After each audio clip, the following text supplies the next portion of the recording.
Vibrate. Phone off. Okay, ready? Yep. Rise to the pledge. Pledge allegiance To the flag, United States of America, and to the republic for which it stands, one nation, under God, indivisible, with liberty and justice for all. Almighty and ever-living God, who presides over all things in heaven and earth, come and preside over these deliberations so that those that make the decisions may be guided by your wisdom. Thank you. All right. Welcome to the April 9th, 2024 work session City Council. The first order of business was, is being removed from the agenda for the outdoor seating. So we'll go on to the next. So we're going to remove that first item? Yeah, she won't be. Hi, everybody. I'm here. Welcome to City Hall. Good evening. Okay, we're going to start with the following resolutions. Authorizing the proper city officials to sign any and all documents related to the awarding the contract to the lowest responsible bidder, SRI, the amount of $11,800 for the demolition of 67 Prospect Street. This is a real problematic property, and it's not in the position to be remodeled. It's a danger to the neighborhood, so we're going to tear it down. Also authorizing the proper, any questions on that? No, I'm trying to visualize where it is between New Grove and Hill Street. Let me know when you, We get that image. Got it?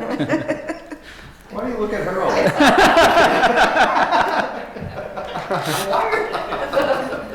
gee, I don't know. Okay, we're okay? All right. Authorizing the proper city officials sign any and all documents related to the awarding of contract most qualified service, Francelli Enterprises, for the city of Wilkes-Barre's one-call service for the flat rate of $100 per hour. Hey, would you just briefly explain what that entails? What Yeah. that means? It's a specialized process that they're going to be marking. They'll be in touch with the utility companies, and they'll be marking the areas that are going to be serviced. Okay. Questions? No? There's specialized equipment involved, and we cannot do it internally, so it's necessary to have an outside vendor. They are the lowest responsible bidder. Okay. Thank you. Tim, is that okay? Yeah. Okay. All right, authorizing the forgiveness taxes on parcel, transferring the parcel 38-46 Cary Avenue to Wyoming Valley Habitat for Humanity. What we're asking for is your authority to forgive the taxes that were on that vacant lot for several years. They've just been accumulating. So we're asking for your forgiveness so that we can, in turn, sell this property. And there will be 4, possibly 5 new houses on that property to bring that whole neighborhood back and get them back on the tax rolls. Right. A big improvement. Yeah. Okay?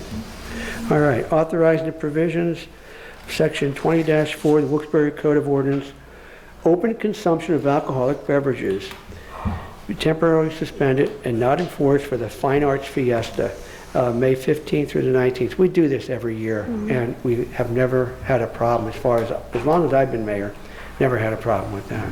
It's controlled well, and it's just an enhancement to the Fine Arts Fiesta. Any questions on that? Okay. Authorizing the proper city officials to take any and all necessary actions related to contracting with Glick Fire Equipment Company, a CoStar's vendor, for the purchase of a 2024 Pierce Enforcer Custom pumper for a purchase price of $850,000. Now, we have 4 engines that we use. At one time, we had 3 engines in the shop at the same time. And we were actually utilizing it. Chief, if I'm not mistaken, Chief, a 1991 fire engine we purchased from Ford for $7,000. So it's important that we upgrade our fleet. Chief, I don't want to speak for you, but I'm going to ask you to, if you can, fill in the parts that I can't answer from council. But We do need this engine. It's tough to get an engine. They're on hold for several years, and the chief was able to get one that's actually on the assembly line. Is that correct, Chief? Yes, sir.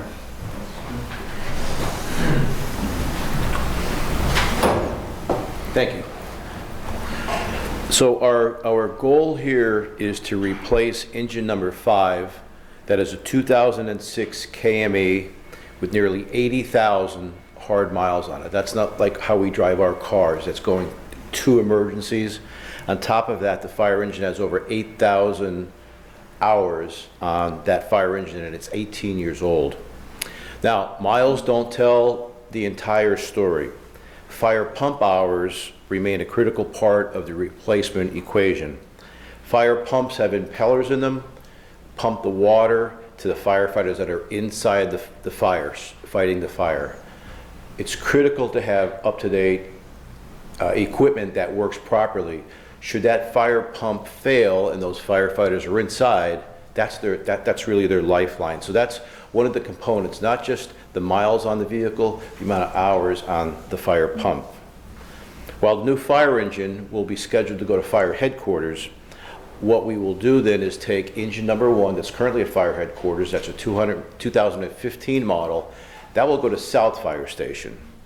With the mayor and the new collective bargaining agreement with the firefighters union, engine number 3 that made about 290 calls in 2022, made 598 last year. So our goal then is to get a better fire engine for South Fire Station that's newer and up to date.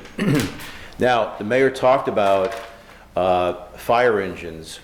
This is in the industry right now. If you order a new fire engine, it's 4 years until you get it delivered.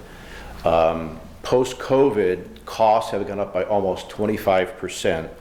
So we were blessed to be, the industry is just overwhelmed with business right now because of ARPA money and a lot of other issues all across the country.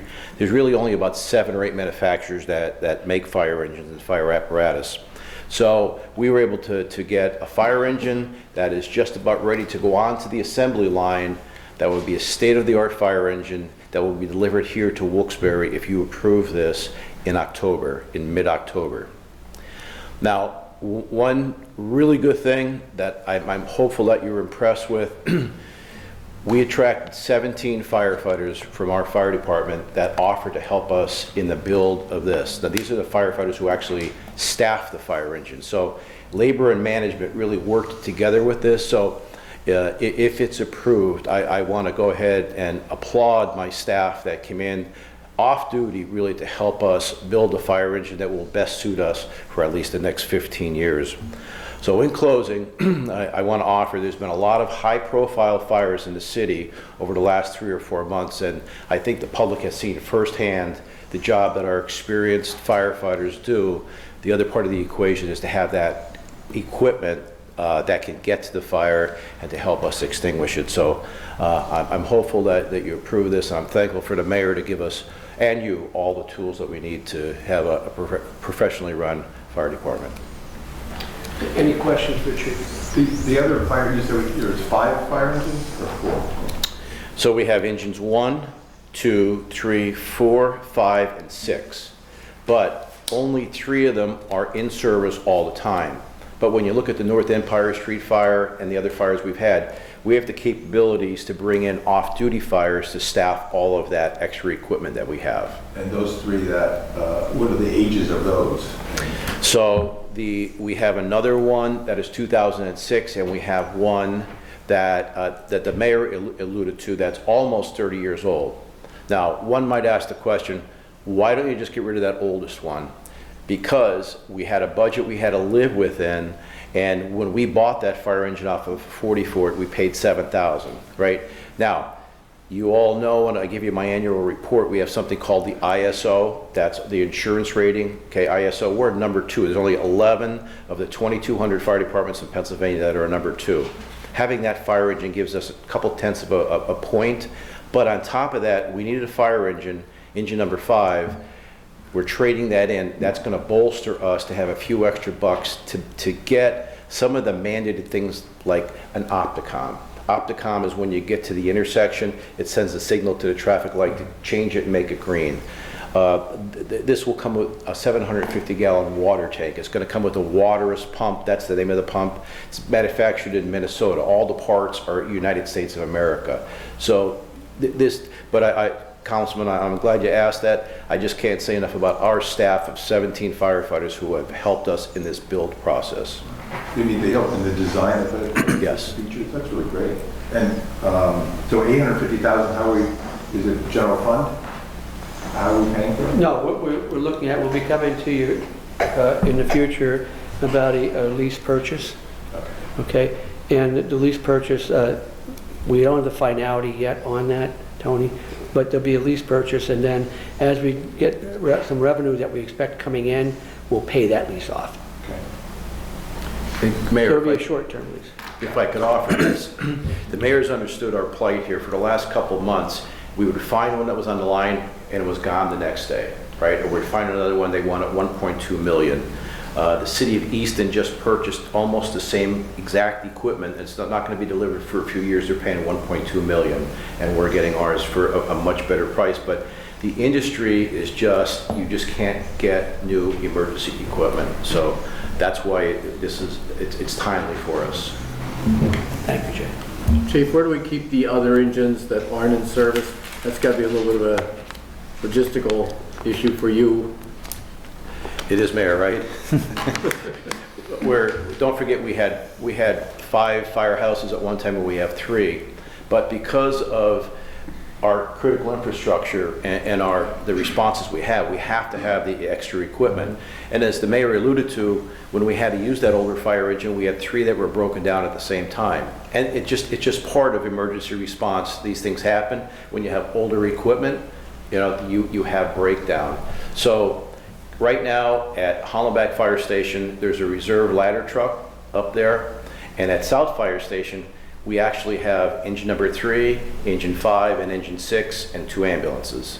So we really need some more space, but that's for another day. But we make it work, but having reserve equipment is critical. Just like we have 4 ambulances, only 2 are in service all the time.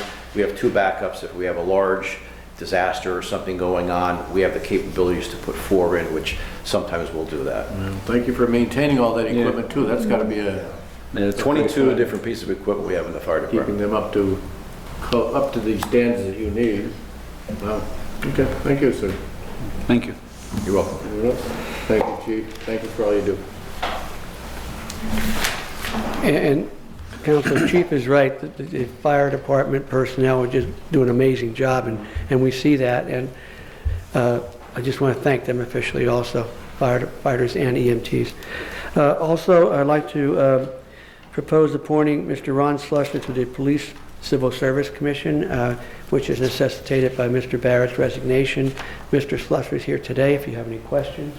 Hi, Ron. Would you like to introduce yourself?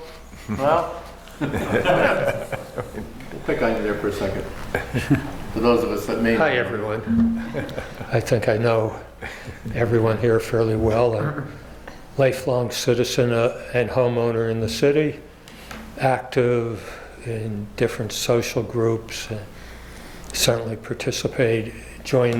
go to the restaurants, the activities at the Kirby, the Fine Arts Fiesta, and I've also been in many of the neighborhoods with athletic events and different activities over the years, and I see what goes on. And also in my life and my career, I've worked with some very fine police officers, and we've seen in the news the bad times where police officers sometimes don't do their jobs properly. But I've also experienced very good police officers and worked with some of the chiefs around here back in the 90s when there was a cops morgue grant out there. I worked with Hazleton City, and I worked with Chief Kuiper over in Kingston, helping them, different things. And I just see the police, in a perfect world, it would be nice we wouldn't need police officers, but we all know we don't have a perfect world. There are situations where police officers are handy, and like emergencies, you don't think of a police officer's response to someone having a heart attack or an accident where the EMTs are the most important people. But I've seen the police officers in action where they're an important ingredient of that. Being in the school district,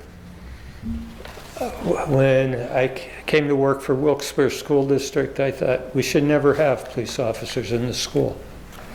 That was before Columbine and a whole series of things.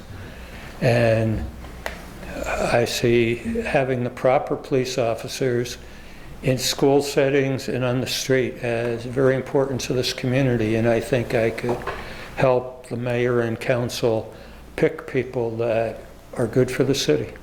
Appreciate it. Yeah. We'll keep you busy, for sure. Jessica and I both know that. That's good. Yeah. Thank you. Thank you. Thank you. for offering. Okay, And thank Ron, I you. just want to tell you, we're going to be hiring 12 more police officers. Yeah, so you're really busy. Tomorrow? You're going to You're going to be a busy man. Well, that's okay. I look forward to it. Thank you. Okay, thank you. Good luck. Any other questions for Ron? Nice. Okay, and also appointing Jack Nolan, Mr. Jack Nolan, to the zoning hearing board. Jack is here in case you have a question. Welcome. That was opened up because Rod Kaiser moved out of the city of Wilkes-Barre. He's now living outside the area, so we had to appoint someone that's a resident of the city of Wilkes-Barre. Know Jack an awful long time, great guy. So if you have any questions for Jack. I should have not answered the mayor's call. I'm kidding.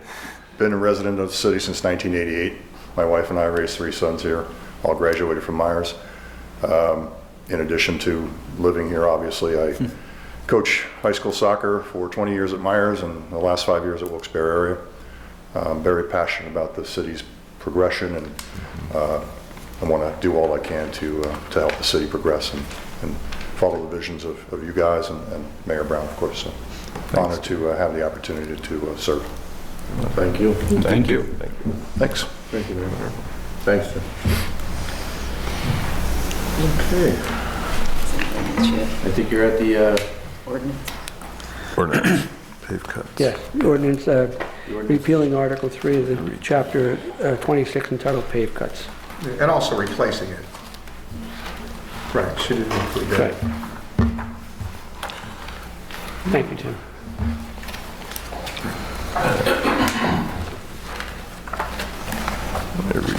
questions on that? Can maybe just outline briefly what the differences in this particular ordinance is compared to the one that's repealing? Yeah, this is an ordinance that was recommended by the engineering firm that'll be helping us oversee this pave cut process. So they've worked in different areas and they've seen different ordinances from different places, and you know, they know which ones really work, and they sent us one that they thought would be perfect for the city. So what we did is we're going to repeal ours completely and replace it completely at their recommendation. Major differences? You know, I'm not an expert in pave cuts. If you look at the ordinance, there's a lot of specifics in there. Yeah. You know, so I have to rely on other people. Specification. Right. Those types of things. Right. Questions? Well, looks like you need to be an engineer to read this. Yeah. So they're going to, you said an engineer is going to help with the pave cuts? Because we all know that's our probably biggest problem. Yeah, they'll be involved in the process, intricately involved in the process. Okay, good. Now, are these contractors going to be more responsible for their jobs than they have in the past then? That's the goal. That's the goal? Okay, Yep. good. Because I had 5 flat tires of this, yeah. And we've had 2 hot patch machines out for the last several months. I mean, I know I've seen a lot of patches on the road. You probably have too. Yep. Just want to also make sure that we invite residents to keep calling Lisa for the reporting of potholes. The most recent report, we had 174 that were reported, and we had over 100 that we patched so far. So they're continually going out, 2 different crews going out and keep patching it. So to the residents, just please keep calling in any locations that you feel we should have someone out there, and we'll try and get it within a day or 2. Very good. All right. Questions on the ordinance? No? Okay. Jessica, anything? I do. Got a list. No, it's only small things. So Stop. So the Philly Subs, they did a great job on the graffiti, but I know that they had the dumpster removed because people were dumping their garbage, so there's now garbage along the side. So if you could just ask them about that. And then the Sabre room, the old Sabre room, so that is a mess. Like had the lighting underneath the awning, that has all fallen onto the sidewalk. The awning itself is falling down. The building itself, I know it had a fire there. All they did was board it up. They didn't really clean up any of the mess. So if you could just maybe, if there's a couch in the parking lot, so maybe just get on them about that. And then I did receive a message from someone about East Main Street headed towards Plains. He called it some kind of a hill. Slot. Thank you. So he said there are tons of potholes there. He was looking to see if maybe it can get on the pave list. Yeah, good. That's great, we'll put it on. Okay. That's it. Told you. Mr. Mayor? Yeah, I talked to Charlie earlier about Noble Lane behind GAR. They've been patching it recently, and it's been coming up. The road is like pretty deplorable, and it's used for deliveries. Kids walk that street all the time. There's no sidewalks there, so I was going to see if we can get that actually paved, milled and paved. I know it's not on our paving list. Maybe if somebody wants to go, I mean, I do have pictures to show some people if they want to look at it, but it's pretty bad. We'll make a note of that. Okay, yeah, that's all I have. Thank you. Mr. Brooks? There are consistently 3 cars parking on the sidewalk on Hazel Street across from Paris Mark. Yes. So you know where the Kerrigan's parking lot is? So Parish and Hazel Street, so it's right there. And I take it must be the house that's right across the street. And there's plenty of parking on Parish Street or Forest. So there's 3. Where do they park on the Right on the sidewalks. Right on the sidewalk. And it seems to be 3 cars and pretty consistent. And then, this is a question for you, Tim. So my neighbor asked me about the legality of what I call these flappy ad banners. So there's a rental house, and you know and I've seen them proliferate all over the city. So I think, and Jack, you'll be dealing with this zoning stuff, I think it's illegal. Or can you look into it? Yeah, I would have to look at our regulations, but describe what they are, though. So they're like a banner on a pole, and they flap in the wind. Like those Their ones that they arms put when it's open? Yeah. I can give you an example. So they would be in front of businesses. In front of business, yeah. There's a bunch of them on South Main Street when you go down here towards the new Indian restaurant on the corner of Northampton. These ones that up, particularly around the corner from me on River Street, remember old Joan Evans's house? That house is a student apartment, so it's got 2 big flopping ones there. I see a whole series of them along Hazel Street. And are they generally in like the tree lawn? They're stuck in, usually in the tree lawn or various different places. And they're just, Fidelity Bank has one that popped up on River Street in their parking lot. They're just So that one would be on private property. private, yeah, it would be there in their parking lot, yeah, it's not in the tree lawn. But there's ones that are right in the sidewalks, like they stick them right in the crevices of sidewalks too. The ones along Hazel Street are like that. Okay. And you're talking about like 6 foot, 7 foot high Some ones, of them are right? even taller. Really? Yeah, Yeah, the ones that are on South River Street in an apartment building, they must be 10, 12 Oh, feet. wow. Let me see what I can find for you. Okay, thank you. That's all. Mayor, we talked about these utility pole replacement programs that have been going on. You reminded me when we talked about utilities. And it looks like they're making some progress moving the wires from the old poles to the new ones. And there are several of them up in the Parsons section that have nothing on them at all, except the poles are still standing there next to the new one. I don't know if they're waiting to get them all done at one time or what they're doing, but I don't know if we could reach out to them and see if there's any chance of getting them to take out the ones that aren't serving any purpose whatsoever, and the ones that are still standing, if they can expedite maybe moving some of these wires over. I know we talked about it because everybody has wires on these poles, from Verizon and PPL and everybody Yeah, we else. spoke to the BPL about that, Bill. Yeah. And, no, I might be mistaken, but I think it's the last one to remove their services from the pole is responsible for taking. I Then believe that's nobody's what gonna they take said. nothing. They won't want to be the last one, yeah. But that's what I Yeah. was told. We met with TPNL. Yeah. So we could probably look at who was the last one and find out who the last one, but I think that's who's responsible. I know I have one right in front of my house and it actually pulled my siding off. Okay. Yeah, I've been dealing with them also. Yeah, a lot of them, they switched over, but they never came back and took the pole out. So and a lot of them. Can't get through. Yeah, you can't get, they block the sidewalks, people, they're an ADA issue, those types of things, getting through on the sidewalks as well, so. If we can, I don't know what we can do, reach out to the utility company, I don't know who specifically owns the poles, but waiting for the last person to move the wires could be forever. Somebody's gonna say, well, I'm not taking the wires off, because then I gotta take the pole out, So we'll let the wires on there. If I'm not mistaken, there's a bill before the state legislature. I think there is, but I think they're gonna give them so long to do it. The other thing is, in East End, and you may be familiar with it, you may not, Stevens Road alongside Cole Street Park comes up into East End and goes up into New Grant. And then if you follow it through, it goes up towards New Hancock Street. Charlie and DPW, they had removed some trash out of there. But there's a very makeshift dirt type road there. I don't know if it's actually Stevens Road or if it's not. But it appears to be an extension of Stevens Road between New Grant and New Hancock Street, which is almost impossible to traverse unless you're in a Jeep or something like that. But I don't know if it's actually supposed to be a city street or was at one time, but people are using it as one.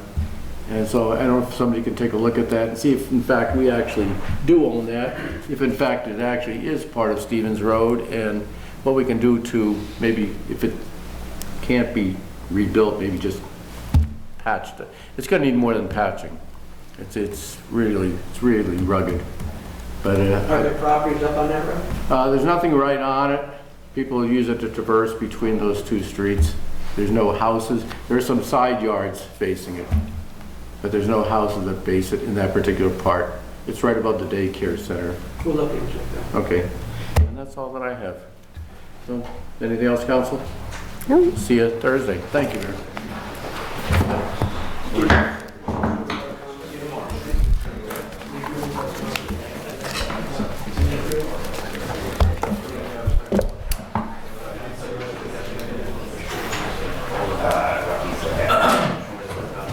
Great job, the police did.